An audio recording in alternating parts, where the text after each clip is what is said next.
Hello, hello, hello, everybody. Today we're going to talk about Carlee Russell, the young lady that disappeared late Thursday evening and came knocking on her door on Sunday night. I've seen so much talk because there's not been a lot said. She's not come out and made a statement and everything. And we've got the video. There's pictures of her parents, different pictures of her, and a picture of the live video feed from the side of the interstate. What I found extremely interesting was the police arrived within 5 minutes of her pulling over and making the 911 call saying that she saw a toddler on the side of the road unattended.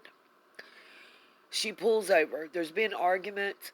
I do see a second shadow kind of beside in front of her when she's on the passenger side of the vehicle, but it's so hard to make out. It could be a shadow from the lights, the poles, the other vehicles passing.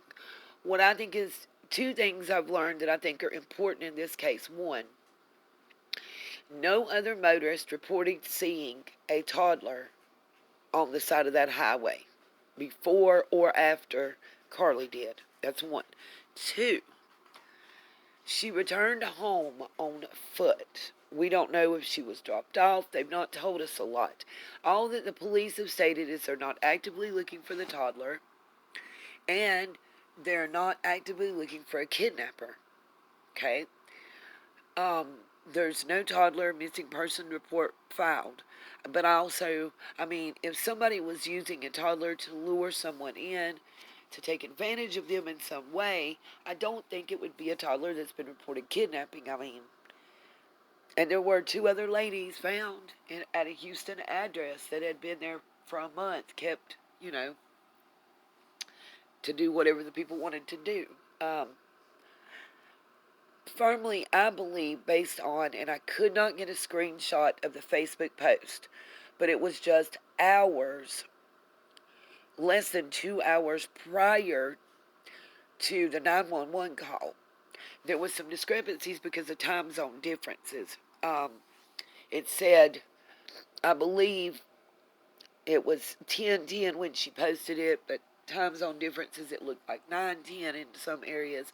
That being said, the Facebook post showed a crying face. The bawling crying face. And I just want a family right now. Then she sees a toddler that no one else sees. The police aren't talking a lot about it. They're just saying, there's not a dangerous kidnapper on the loose. There's not a toddler that's been kidnapped and missing that fits that description that she gave of a young, somewhere between 3 and 5-year-old white male toddler wearing a white shirt and a diaper. Is it possible that there was some sort of mental break that has gone on? Based on the mom's description of when she arrived back to the house, she said she wasn't herself. Based on the audio from dispatch calling the EMS to pick her up and take her to the hospital after the parents said she was found and called 911.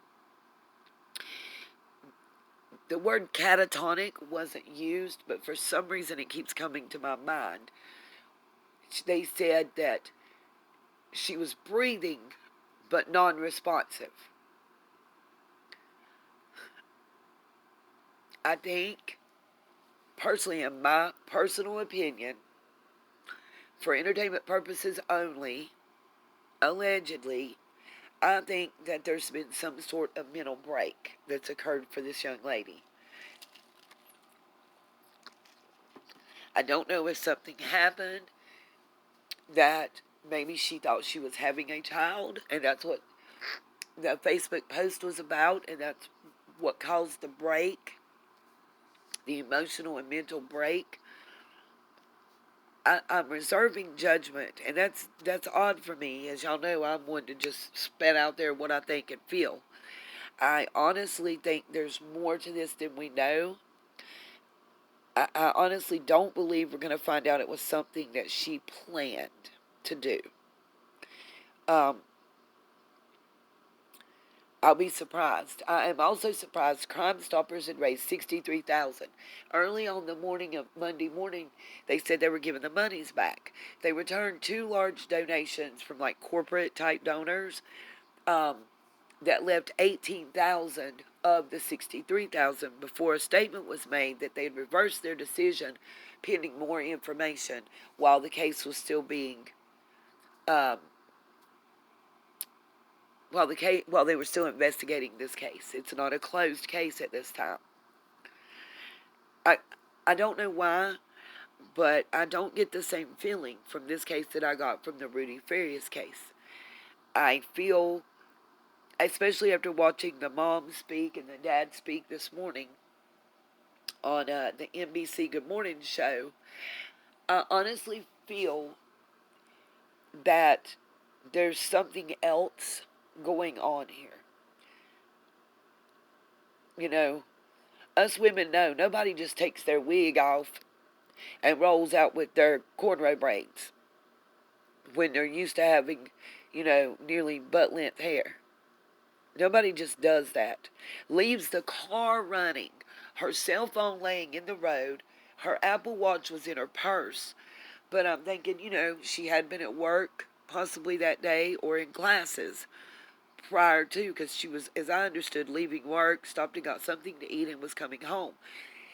Oftentimes, I know my daughter has one of those watches to go with her Android phone. She doesn't wear hers at work because you can get in trouble because it vibrates and rings through that watch. So having it stuffed in your purse and not remembering to get it out is kind of like, when you go to church on Sunday and you turn the ringer off on your phone and forget to turn it back on. Personally, I think we should reserve judgment until we get the whole story.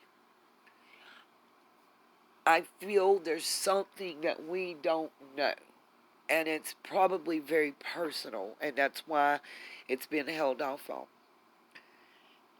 I do want to applaud the searchers, the police department in Huntsville, Alabama, for stepping up fast, quick, and in a hurry, and the parents and family members, getting those pictures out there, getting that information out there, and getting search teams on the ground and doing everything they could to find this young lady and make her come home safely. There was reports about a Red Roof Inn. Those are unsubstantiated by family and police at this point.